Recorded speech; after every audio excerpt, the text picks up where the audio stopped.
नवरात्रि पर करें कुमकुम का ये उपयोग, बढ़ेगा भाग्य सौभाग्य और हर मनोकामना होगी पूरी। बस जान ले ये विधि। अगर आपने नहीं जाना देवी माँ की पूजा करने का ये विधान, तो बेकार हो जाएंगे आपके सारे काम। इन विधियों के साथ की गई देवी माँ की पूजा अर्चना से पूरी होती है हर मनोकामना, बन जाते हैं सारे बिगड़े काम। इस साल शारदीय नवरात्रि की शुरुआत 15 अक्टूबर यानी कि आज से हो रही है। नवरात्रि में आप इन विशेष उपायों को कर अपनी मनोकामना को पूर्ण कर सकते हैं, माता रानी का आशीर्वाद प्राप्त कर सकते हैं। हर कोई अपनी मन की इच्छाओं और देखे हुए सपनों को पूरा करना चाहता है। जो भी लक्ष्य बनाए वो हासिल हो। शारदीय नवरात्रि उन्हीं कामनाओं की पूर्ति का उपयुक्त समय है। शारदीय नवरात्रि को लेकर कुमकुम से जुड़े कुछ ऐसे उपायों के बारे में बताएंगे जिससे आपकी सभी मनोकामना पूरी होगी। इसलिए इन उपायों को जरूर नोट कर लें। अपनी मनोकामनाएं, मनोवांछित कामनाओं के लिए एक लिस्ट बना लें और माँ की उपासना के बीच मंत्र में वो कामना जोड़ते चले जाएं।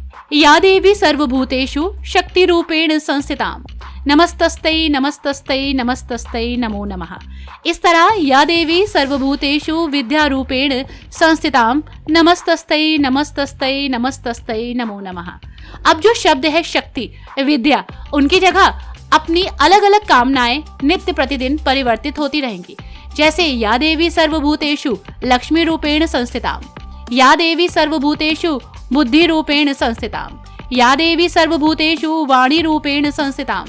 इस तरह नवरात्रि के 9 दिन अलग अलग कामनाओं के साथ इस मंत्र का उच्चारण 11 बार, 21 बार या हो सके तो एक माला का जाप करें। देखिएगा चमत्कार। आप शारीरिक तौर पर कहीं और है और मेंटली कहीं और। ध्यान बिल्कुल खत्म हो चुका है, एकाग्रता का भटकाव है। यदि ऐसी स्थिति आपके साथ है तो नवरात्रि आपके लिए वरदान से कम नहीं। इस चमत्कारी प्रयोग से इन समस्याओं का निदान होगा। नवरात्रि के दिनों में ब्रह्म मुहूर्त में उठकर आप अपने घर के पूजन कक्ष में ध्यान मुद्रा में बैठकर माँ के दिव्य स्वरूप का ध्यान लगाएं। ध्यान के बाद माथे पर कुमकुम का तिलक लगा दें, जिससे चित्त में स्थिरता आने लगेगी और इन 9 दिनों के बाद एक विराट अंतर आपकी एकाग्रता में आ जाएगा। स्त्रियां सदा सौभाग्यशाली रहना चाहती हैं और पुरुष भाग्यशाली। नवरात्रि के 9 दिनों में माँ के आशीर्वाद से ये संभव हो सकता है। घट स्थापना के दिन से ही 2 छोटी कटोरी लें, एक में सिंदूर तो दूसरी में कुमकुम भरकर माँ के सामने रख दें। नित्य पूजा अर्चना ध्यान के समय भी कुमकुम और सिंदूर से भरी ये कटोरियां वहीं रखने दें। ज्योति की दीप्ति और माँ का आशीर्वाद मिलाकर कुमकुम और सिंदूर को जागृत अवस्था प्रदान कर देता है। इन 9 दिनों के बाद अगले 21 दिन और दीपावली तक पुरुष कुमकुम से तिलक करें और स्त्रियां वही सिंदूर अपनी मांग में भरें। ये प्रयोग भाग्य और सौभाग्य को बढ़ाने वाला है। हम नवरात्रि पर्व में 9 दिनों तक अखंड ज्योत जलाते हैं।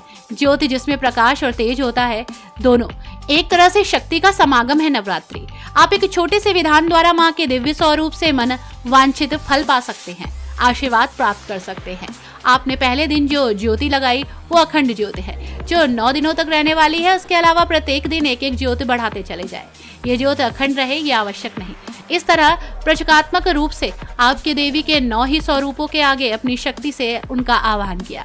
हमारे सनातन धर्म में शब्द को ब्रह्म कहा जाता है और यदि आप शब्दों पर गौर करें तो पाएंगे कि काम, क्रोध, मोह, लोभ और लालच पुरुषवाचक शब्द है, जबकि श्रद्धा, दया, भक्ति, करुणा, जिज्ञासा और क्षमा सारे स्त्रीवाचक शब्द हैं।